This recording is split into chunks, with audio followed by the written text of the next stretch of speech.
Meus amados irmãos e irmãs, a paz do Senhor esteja com vocês.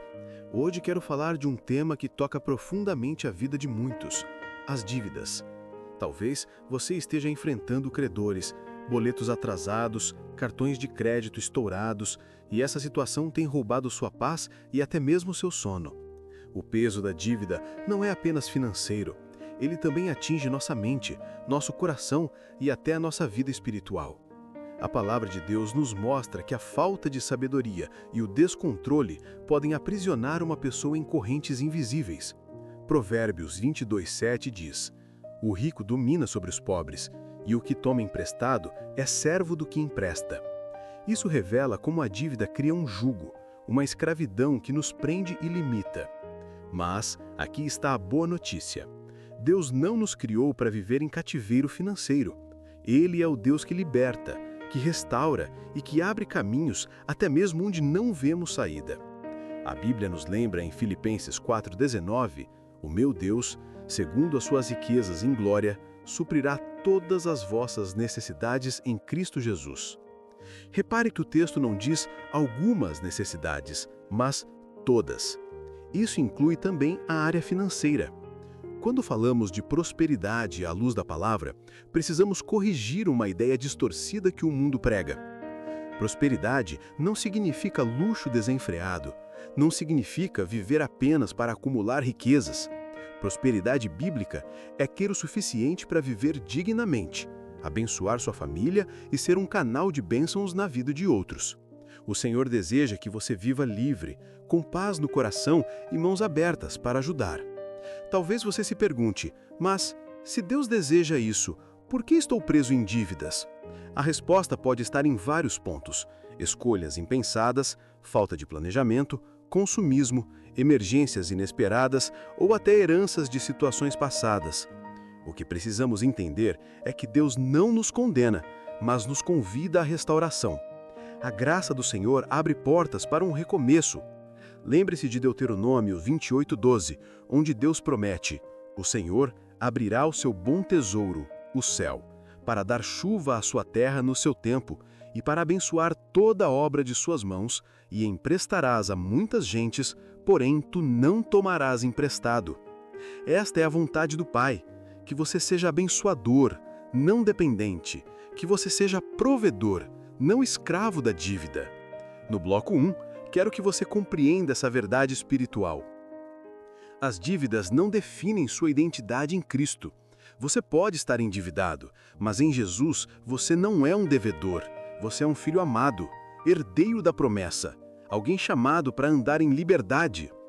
Quando o inimigo tenta usar as dívidas para te envergonhar, para te paralisar, lembre-se de que o Senhor já providenciou libertação.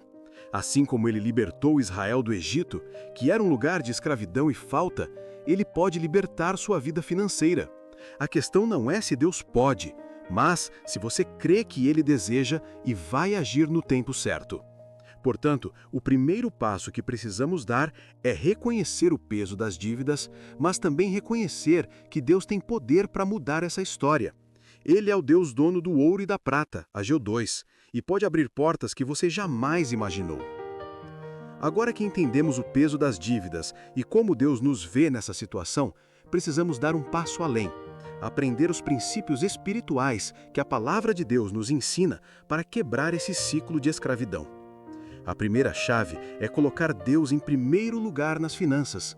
Mateus 6,33 nos ensina: "Buscai, pois, em primeiro lugar o seu reino e a sua justiça, e todas estas coisas vos serão acrescentadas." Muitas vezes, a dívida nasce quando colocamos outras prioridades acima de Deus. Queremos status, queremos acompanhar o padrão do mundo, queremos satisfazer desejos imediatos. Mas quando o Senhor ocupa o primeiro lugar, Ele organiza nossa casa, nossa mente e até nossa vida espiritual. O segundo princípio é aprender a contentar-se com o que se tem. Filipenses 4:11-12 nos mostra a experiência do apóstolo Paulo. "Aprendi a viver contente em toda e qualquer situação. Sei estar humildado e também sei ter abundância. Em toda maneira e em todas as coisas estou instruído, tanto a ter fartura como a ter fome, tanto a ter abundância como a padecer necessidade." O contentamento não significa estagnação, mas significa reconhecer o que temos como provisão de Deus e não viver escravizados pelo desejo de ter mais. O terceiro princípio é sabedoria e disciplina. Provérbios 21:20 diz: tesouro desejável e azeite há na casa do sábio, mas o homem insensato os devora. Em outras palavras, o sábio aprende a guardar, a planejar, a organizar. Já o insensato gasta sem pensar e acaba vazio. Se queremos quebrar o ciclo da dívida, precisamos aprender a controlar o que entra e o que sai, e não permitir que as emoções comandem nossas decisões. Outro princípio é fidelidade nos dízimos e ofertas. Malaquias 3:10 declara: trazei todos os dízimos à casa do tesouro, para que haja mantimento na minha casa, e depois fazei prova de mim nisto, diz o Senhor dos Exércitos, se eu não abrir as janelas do céu e não derramar sobre vós bênção tal, até que não haja lugar suficiente para recolherdes. Há pessoas que dizem, eu não tenho como dizimar porque estou cheio de dívidas. Mas espiritualmente, é exatamente quando estamos em dificuldade que precisamos colocar Deus no centro, reconhecendo que Ele é o dono de tudo. Isso não é peso, é princípio de fé. Também precisamos falar de justiça e honestidade. Romanos 13:8 nos orienta: a ninguém devais coisa alguma, a não ser o amor com que vos ameis uns aos outros. Isso significa que o desejo do coração de Deus é que vivamos livres de qualquer tipo de amarra financeira, mas também significa que precisamos lidar com nossas responsabilidades de forma honesta. Negociar, buscar acordos, pagar o que devemos quando possível, sempre de forma reta diante de Deus. Meus irmãos, entendam, a dívida é um sintoma, mas a raiz muitas vezes é espiritual e emocional. Pode ser orgulho, pode ser falta de confiança em Deus, pode ser falta de disciplina, pode ser ansiedade que leva ao consumismo. Quando quebramos essas raízes em oração e pela palavra, o ciclo da dívida começa a se desfazer. No final desse processo, você vai perceber que não é só sobre pagar contas, mas sobre ser transformado na mente e no coração. É sobre aprender a viver debaixo da provisão divina, sabendo que Ele é o seu pastor e nada lhe faltará. Salmo 23:1. Uma das maiores fontes de fé para nós é olhar para a palavra de Deus e ver como o Senhor sempre agiu em favor do seu povo. Quando falamos de dívidas e necessidades financeiras, encontramos diversos relatos que revelam o cuidado sobrenatural do Senhor. Um dos exemplos mais poderosos está em 2 Reis 4:1-7, na história da viúva do profeta Eliseu. A palavra diz que uma mulher, cujo marido havia servido ao Senhor, estava aflita porque os credores queriam levar seus 2 filhos como escravos para pagar a dívida. Olhem a gravidade dessa situação. Não era apenas dinheiro, era a própria família dela em risco. Mas, quando ela procurou o profeta Eliseu, ele perguntou: "O que você tem em casa?" Ela respondeu: "Tua serva não tem nada em casa senão uma botija de azeite." E foi a partir desse pouco que Deus fez o milagre. O azeite multiplicou-se de tal maneira que ela conseguiu pagar a dívida e ainda viver do restante. Esse texto nos ensina que Deus não precisa de muito para mudar nossa história. Ele só precisa da nossa fé e daquilo que já temos em mãos. Talvez seja uma habilidade, um pequeno recurso, uma ideia, algo aparentemente insignificante, mas nas mãos do Senhor se torna a chave do milagre. Outro exemplo está em Mateus 17:24-27, quando Jesus e Pedro foram questionados sobre o pagamento do imposto. Pedro não tinha dinheiro, mas Jesus disse: "Vai ao mar, lança o anzol e o primeiro peixe que subir, tira-o, e abrindo-lhe a boca acharás um estáter. Toma-o e dá-o por mim e por ti." Veja que até mesmo em algo tão prático como pagar o imposto, Jesus demonstrou que a provisão de Deus pode vir de formas inesperadas e milagrosas. Também não podemos esquecer da multiplicação dos pães e peixes em Mateus 14:13-21. Uma multidão faminta, apenas 5 pães e 2 peixes. Humanamente, impossível. Mas nas mãos de Jesus, aquilo se tornou abundância que alimentou milhares de pessoas e ainda sobrou. O que parecia insuficiente se transformou em provisão sobrenatural. Queridos irmãos, esses relatos não são apenas histórias antigas, eles são testemunhos vivos da fidelidade de Deus. O mesmo Deus que multiplicou o azeite da viúva, que trouxe moeda da boca de um peixe e que multiplicou pães e peixes, é o mesmo que hoje olha para a sua situação financeira. Ele pode abrir portas, criar oportunidades, mover corações e realizar milagres que fogem da lógica humana. Mas perceba algo importante. Em todos esses casos, houve obediência e ação. A viúva pegou as vasilhas emprestadas e derramou o azeite. Pedro lançou o anzol ao mar. Os discípulos entregaram os pães e peixes nas mãos de Jesus. Ou seja, a provisão divina não anula nossa parte. Ela se manifesta quando unimos fé e obediência. Talvez você esteja dizendo, eu não tenho nada. Eu te digo em nome de Jesus, você tem algo. Pode ser pouco aos seus olhos, mas entregue isso ao Senhor em oração, consagração e obediência. Ele sabe transformar o pouco em muito, a escassez em abundância e a dívida em liberdade. Depois de vermos exemplos bíblicos de provisão sobrenatural, precisamos trazer esses princípios para a nossa vida prática de hoje. A palavra de Deus não é apenas história, ela é manual de vida, é guia de sabedoria para todas as áreas, inclusive as finanças. O primeiro passo prático é organizar sua vida financeira debaixo da oração. Muitas vezes a confusão nas dívidas vem porque não temos clareza do que devemos, para quem devemos e de quanto precisamos. Em Provérbios 27 e 23 está escrito: procura conhecer o estado das tuas ovelhas, põe o teu coração sobre os teus rebanhos. O princípio aqui é: cuide daquilo que Deus confiou a você. Faça uma lista, encare os números, traga luz para aquilo que estava escondido. Quando colocamos tudo diante de Deus com clareza, Ele nos dá estratégias que antes não víamos.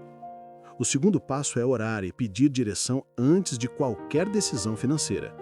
Em Tiago 1:5 a Bíblia diz: e se algum de vós tem falta de sabedoria, peça a Deus, que a todos dá liberalmente, e não censura, e ser-lhe-á dada. Muitas pessoas entram em dívidas porque agem no impulso, sem consultar o Senhor. Mas quando buscamos sabedoria do alto, o Espírito Santo nos mostra quando avançar, quando esperar, quando negociar e até quando recusar. Outro princípio é aprender a viver dentro dos limites. Romanos 13:8 já nos alertou: a ninguém devais coisa alguma, a não ser o amor. Isso não significa que nunca teremos momentos de necessidade, mas significa que não podemos normalizar a vida endividada. É preciso aprender a dizer não ao que não é essencial e a priorizar aquilo que traz paz. O quarto ponto é usar o pouco com fidelidade. Lucas 16:10 declara: quem é fiel no mínimo, também é fiel no muito. Às vezes pensamos, quando eu tiver mais dinheiro, aí sim vou organizar, vou ajudar, vou ofertar. Mas Deus nos ensina o contrário. É no pouco que provamos nossa fidelidade. Se você hoje tem pouco, organize esse pouco. Seja fiel nos dízimos. Não despreze a importância de administrar bem cada centavo. Isso abre portas para que o Senhor confie mais em suas mãos. Outro passo prático é buscar sabedoria e capacitação. Em Deuteronômio 8:18 está escrito: antes te lembrarás do Senhor teu Deus, porque é Ele o que te dá força para adquirires riquezas. Perceba, Deus não apenas derrama riquezas do céu, Ele nos dá força, ou seja, capacidade, inteligência, oportunidades, conexões. Talvez o caminho da sua libertação financeira esteja em aprender uma nova habilidade, investir no seu trabalho ou abrir uma porta que o Senhor já colocou diante de você. Por fim, precisamos falar sobre generosidade. Provérbios 11:25 declara: a alma generosa prosperará, e o que regar também será regado. Isso é um princípio espiritual poderoso. Quando aprendemos a semear na vida de outros, Deus cuida de nós. Generosidade não significa dar o que não tem, mas significa ter um coração aberto, disposto a abençoar, mesmo que seja com pouco. Queridos, prosperidade bíblica não é um passe de mágica, mas um caminho de fé, obediência e prática. Não se trata de viver correndo atrás do dinheiro, mas de viver confiando no Deus que é o nosso provedor. Quando alinhamos nossa vida com os princípios do Senhor, Ele mesmo abre as portas, derruba os muros e nos leva a experimentar a prosperidade que vem do alto. Até aqui, falamos sobre o peso das dívidas, princípios bíblicos, exemplos de provisão sobrenatural e aplicações práticas. Agora precisamos tratar de algo essencial: a mudança de mentalidade. Porque ainda que Deus abra portas e traga provisão, se a nossa mente continuar presa à escassez, viveremos em ciclos de dívida e falta. Romanos 12:2 nos ensina: "E não vos conformeis com este mundo, mas transformai-vos pela renovação da vossa mente, para que experimenteis qual seja a boa, agradável e perfeita vontade de Deus." Isso significa que a transformação verdadeira começa dentro de nós. É preciso renovar o pensamento, sair da mentalidade de não tenho, não consigo, não posso, e assumir a verdade bíblica de que em Cristo somos mais que vencedores. Em Romanos 8:37. A mentalidade de escassez sempre olha para o que falta, sempre se compara, sempre vive no medo do amanhã. Já a mentalidade de abundância olha para o Deus provedor, reconhece que tudo pertence a Ele e confia que o Pai cuida dos seus filhos. Jesus nos ensina em Mateus 6:26. Olhai para as aves do céu que não semeiam, não ceifam, nem ajuntam em celeiros, e vosso Pai Celestial as alimenta. Não tendes vós muito mais valor do que elas? Queridos, se as aves não se preocupam com o amanhã porque sabem que o Pai provê, por que nós, filhos amados de Deus, viveríamos presos ao medo da escassez? O Senhor deseja que vivamos confiantes, certos de que Ele é a fonte inesgotável da nossa provisão. Um exemplo bíblico claro disso está no deserto, quando Israel caminhava rumo à terra prometida. Durante 40 anos, Deus sustentou o povo com maná diariamente. Êxodo 16. O maná não faltava, vinha na medida certa para cada dia. Isso nos mostra que a abundância não é apenas ter muito armazenado, mas ter a certeza de que o céu nunca falha em prover. Outra história que nos inspira é a de José no Egito. Deus deu a José uma mentalidade de abundância mesmo em tempos de crise. Ele interpretou os sonhos de Faraó e se preparou nos anos de fartura para enfrentar os anos de seca. O resultado, o Egito não apenas sobreviveu, mas prosperou no meio da escassez. Gênesis 41. Isso mostra que com visão e fé, podemos transformar crises em oportunidades de vitória. Mudar a mentalidade também significa parar de acreditar nas mentiras do inimigo. Satanás vai sempre tentar te convencer de que você nunca sairá das dívidas, que você sempre será limitado, que não há esperança. Mas a palavra de Deus diz em Jeremias 29:11, "Porque eu bem sei os pensamentos que penso de vós, diz o Senhor, pensamentos de paz e não de mal, para vos dar o fim que esperais." A mentalidade de abundância em Cristo nos leva a enxergar cada desafio como uma oportunidade para ver o poder de Deus se manifestar. Nos leva a viver com gratidão, a celebrar pequenas vitórias, a confiar que cada passo nos aproxima da liberdade financeira e espiritual. Meus irmãos, prosperidade bíblica começa na mente. Se você crê que Deus é fiel, se você declara as promessas, se você decide viver pela fé e não pelo medo, a abundância de Cristo se manifesta. Não estou falando de uma abundância materialista, mas da abundância que Jesus prometeu em João 10:10. "Eu vim para que tenham vida e a tenham em abundância." Vida abundante é paz no coração, provisão suficiente, família em harmonia e propósito em cada passo. Portanto, hoje, quebre em oração toda a mentalidade de escassez. Declare que você é filho do Rei, que a sua herança é a liberdade e que a abundância de Cristo é sua por direito. Quando a mente se alinha com a palavra, o coração descansa e a vida floresce. Leitor de Devocional Bíblico. Chegamos ao final desta mensagem. Falamos sobre o peso das dívidas, os princípios bíblicos que libertam, os exemplos de provisão sobrenatural, as aplicações práticas e a necessidade de renovar a mente. Agora é hora de colocarmos tudo isso diante do Senhor em oração. Porque não é pela nossa força que conquistamos a vitória, mas pela graça e poder de Deus que se manifestam em nossas vidas. Antes de orar, quero que você entenda uma verdade. Dívidas são circunstâncias, não destino. Sua identidade não está no que você deve, mas em quem você é em Cristo. Você não é um derrotado, não é um fracassado, não é um prisioneiro. Você é filho amado de Deus, comprado pelo sangue de Jesus, herdeiro de promessas de liberdade e prosperidade. A palavra em 1 João 1:2 nos diz: Amado, desejo que te vá bem em todas as coisas, e que tenhas saúde, assim como bem vai a tua alma. Isso mostra o desejo do coração de Deus, prosperidade integral, espiritual, emocional, física e também financeira. Agora eu quero que você feche seus olhos, entregue suas preocupações e se una comigo nesta oração profética.